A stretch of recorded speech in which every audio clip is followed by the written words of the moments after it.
030500 Mahkamah Perusahaan 040500 Majlis Perunding Gaji Negara dan berkaitannya.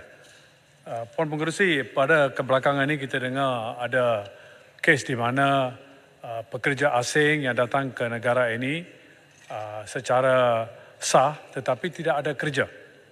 Dan ini bukan adalah satu atau dua pekerja, nampaknya ratusan ribu. Saya difahamkan lebih kurang 250,000 ke atas. Pada masa yang sama, kita semua tahu di Malaysia sekarang ada sekurang-kurangnya di antara 2.5 juta ke 3.5 juta pekerja asing yang tidak dari segi undang-undang, is illegal workers. Dan maka ini yang sah tetapi telah datang tidak ada kerja. Kenapa dan macam manakah Kementerian Sumber Manusia terlibat dalam perkara ini dan apakah usaha yang telah dibuat untuk mengelak perkara ini dan menyiasat dan mengambil tindakan supaya pihak-pihak yang terlibat dapat dibawa ke mahkamah. Satu di antara komplain-komplain dari majikan adalah di mana majikan yang tulus dan benar tidak layak untuk membawa pekerja, tetapi ejen-ejen atau yang berkomplot dengan beberapa orang, mereka dibenarkan membawa pekerja. Dan how much it translates? Berapa orang yang terlibat? Puan Pengerusi, saya pernah tahu hal ini. It involves billions of ringgit. We are not talking about 100 juta, 200 juta, berbilion-bilion. Mereka ambil wang dari pekerja asing, mereka datang sini ambil wang dari majikan. Kita faham. Tetapi macam mana perkara ini yang diketahui, kita tahu modus operandi mereka. Adakah ini kali pertamanya? Bukan. Pada tahun 90-an, perkara yang sama, di mana ribu-ribu, ratusan pekerja dari Bangladesh datang dan tidak ada kerja. Mereka duduk di mana? Di bawah bridge, di bawah di luar hanya memohon sedekah dan sebagainya. In the World Bank's report, perkara ini ada. Jadi kenapa perkara ini boleh terjadi? Dan apakah tindakan yang telah diambil dan bolehkah kementerian mengesahkan berapa ratusan ribu yang terlibat? Dan adakah juga ramai di antara pekerja-pekerja yang dibawa ini sekarang terlibat dalam pekerjaan paksa, forced labor? Ini menjadi masalah yang besar di negara ini. Ini bukan baru. Oleh sebab forced labor, kita turun dari tier system, trafficking in persons report system, di mana dari second lower ke third tier, sekarang kita balik ke second lower dan kita ada masalah yang sama. Dan kita perlu ambil tindakan yang tegas untuk mengelak perkara sedemikian. Dan juga dalam trafficking in person. Ini menjadi satu perkara yang luar biasa. Ini adalah yang baru. Dulu tidak ada banyak sedemikian, sekarang berlarutan. Dan saya difahamkan ramai di antara pekerja juga terlibat dalam perkara ini. Dan juga yang Berhormat Menteri, 3 sektor yang dikatakan dibenarkan membawa pekerja-pekerja tekstil dan sedemikian ya, kedai emas. Tetapi saya dapat banyak komplain dari majikan-majikan mengatakan walaupun kebenaran telah diberi, tetapi mereka tidak dapat datang kerana beberapa kesulitan yang dibuat oleh kementerian. Kerana penyiasatan dari pekerja-pekerja yang patut tidak datang ke negara ini, maka mereka diheret dalam perkara yang sama.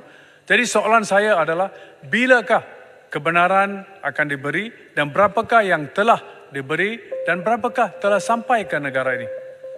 Dan lagi satu adalah di mana cross necklace.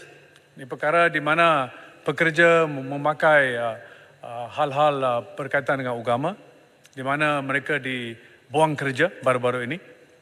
Dan apakah tindakan yang telah ada diambil oleh kementerian?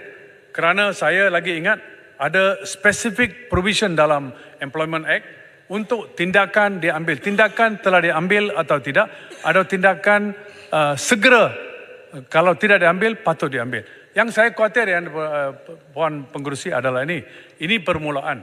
Religious and racial issue menjadi satu masalah yang besar kalau tindakan segera yang tidak diambil. Saya khawatir esok hari kalau seseorang memakai ada abu putih di dahi, that is the ash on the head, itu mungkin menjadi satu masalah kepada beberapa majikan dan mereka akan dibuang kerja.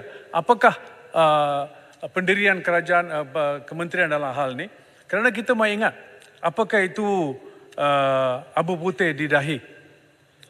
Dengan definisi dia, sacred white ash that acts as a reminder of the temporary nature of the material world.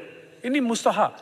Dan bukan itu saja. Esok hari mungkin cultural kita memakai sari atau dan sedemikian atau mana-mana bangsa di negara ini. Itu sebab dalam akta pekerja spesifik ada section di sana di mana tindakan boleh diambil. Macam section 60K di mana spesifik juga. Dulu Kementerian Dalam Negeri tidak setuju kepada perkara tersebut. Kita membawa 60K di antara ini supaya kalau ada pekerja asing datang, dia patut register dengan kementerian. Dan setakat ni berapakah pekerja asing yang telah register? Lagi satu perkara adalah Mahkamah Perusahaan. Datuk Yang Dipertua. Sila gulung Ya, saya difahamkan. Ada beberapa hakim, saya telah berbincang dengan menteri, ada beberapa hakim di mana kontrak mereka akan luput.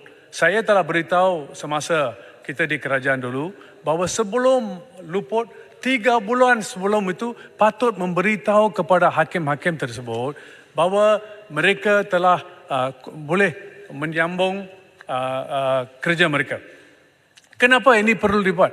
Security of employment. Mereka membuat keputusan kes-kes security employment, tetapi kepada mereka sendiri tidak ada. There must be rationality. Adakah ini yang baru? Bila kita rajui kerajaan 2018, there was no issue. Asalkan dia ada, kalau ada isu medical dia atau awards dia, ada backlog, maka dia mungkin tidak dibaharui. Selain dari itu, saya difahamkan ada beberapa hakim yang berhormat, saya ada bagi tahu nama-nama mereka. Awards mereka, too many awards they have given, so many judgments, so many orders, lebih dari satu yang hakim-hakim yang boleh buat. Speedy Gonzales judges. Kenapa melambat-lambatkan perkara tersebut? Saya harap tindakan diambil dan diberi pengumuman. Gaji minima juga menjadi satu masalah. Minimum wage, kita rasa ada gaji perunding negara di mana mesti sure dibuat supaya tindakan diambil. Saya difahamkan Puan Pengerusi, third world countries, next year salary going to be increased by 10%. Macam mana dengan kita? Itu soalan yang berhormat boleh jawab. Tibet jangan lupa, the most important lively activity untuk negara ini. Terima kasih. Terima kasih Yang Berhormat Ipoh Barat. Saya jemput Yang Berhormat Bengkalan Chepah. Terima kasih kepada Yang Berhormat Pengerusi.